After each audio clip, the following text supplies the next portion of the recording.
Everyone, Jason Nunn, Fisherman's Warehouse, Tuckerwood, Marks Point. This Friday's fishing report, sun, beautiful sun and blue sky. A little bit of a south-southwester this afternoon and around about that 15, possibly out the 20 knots. As it moves into Saturday, guys, it's going to back off, and then Sunday looks like an absolute perler, north-northwest.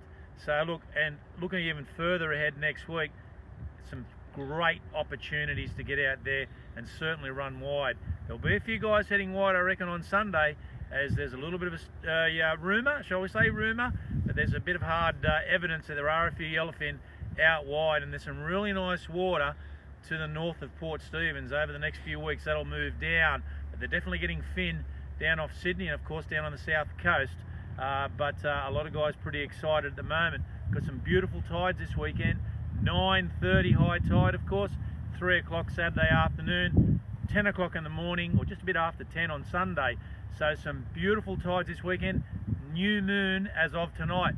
So for the wide perspective and actually fishing in general, this is the pick of the weekends on this new moon.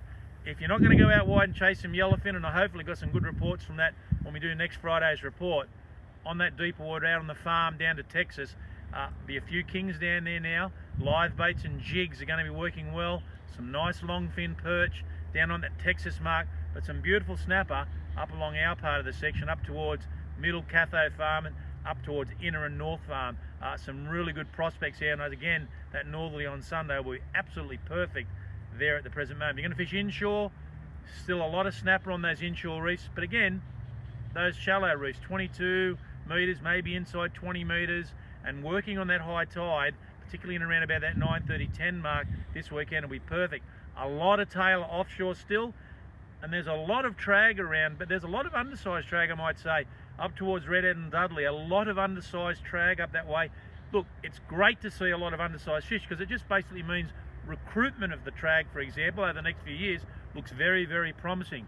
Along the beaches, we've had swell all this week. Some days it's been 1.2 metres up to 1.8. I think that even this morning there were some better sets, and you'll probably see behind me here out towards the island there's a little bit of a bump still on with this south-southwester. But there's salmon, tailor, brim, and there's even a few whiting getting caught off the beaches. Up on the breakwater, salmon and tailor and brim, of course, and the channel here has been absolutely alive this week with salmon. Everyone's had a crack at them over the last few weeks, but yesterday in particular, they were virtually from the heads right the way through the bridge. And that tide, again, tomorrow morning, 9:30, will be absolutely perfect if you want to get out and have a bit of a salmon. If you're going to go rock fishing, look, you're going to have to take care and keep your eye on this swell. It will moderate and back right off as we get into next week. There's some beautiful ludric and drummer being caught off the rocks because of this dirty water, but there's been some snapper also getting caught, particularly on those southern areas and up towards Dudley Redhead off the rocks there. A few snapper in close and particularly on the rocks. Plenty of advantages and some high spots, particularly up at Redhead, to have a bit of a look at. This week in the lake, Taylor, Pulborough Island, we've been talking about the last couple of weeks, that bait has been more concentrated down the Sutherland Lake, and that has continued. Deep divers in particular working well, although a lot of the guys are still encountering the Taylor when they're using soft plastics or vibes in that deeper water, working those bait schools. Of course, a few flatted around as well. A few of the guys made comment today. I know Wayne Flanagan had talked to him. A few squid actually annoying them on those vibes in and around these areas, so always good to have a squid jig handy. Got a photo sent to me a couple of days ago by a good mate Kieran. He was up the north in the lake and took a photo of a big patch of birds busting through on some tailor up there, virtually between Carey Bay and Toronto up there. So again, we're starting to see these fish push this bait around, and the northern of the lake shouldn't be something that's overlooked when you're chasing tailor now. A lot of brim still in the system, and there's been some beautiful fish getting caught in and around the islands on that run-in tide, and particularly down towards Nesca Park. If you're real keen, the guys that want to get some very good brim, the southern end of the lake and fishing of an evening is where I'd be, and getting up in very close, probably in and around about 3 metres, not that far off the shore, and unweighted baits, and those oily based baits, of course, mullet gut, strip mullet, of course, half pillies will be working very, very well.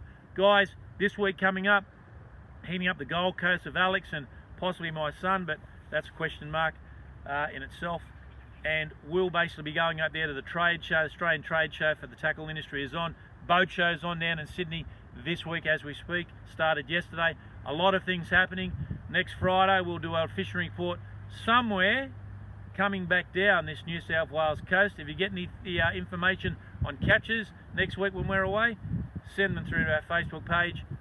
Tight lines. I hope you do really well. If you get out there on them fin, love a fillet. I'll see you next Friday.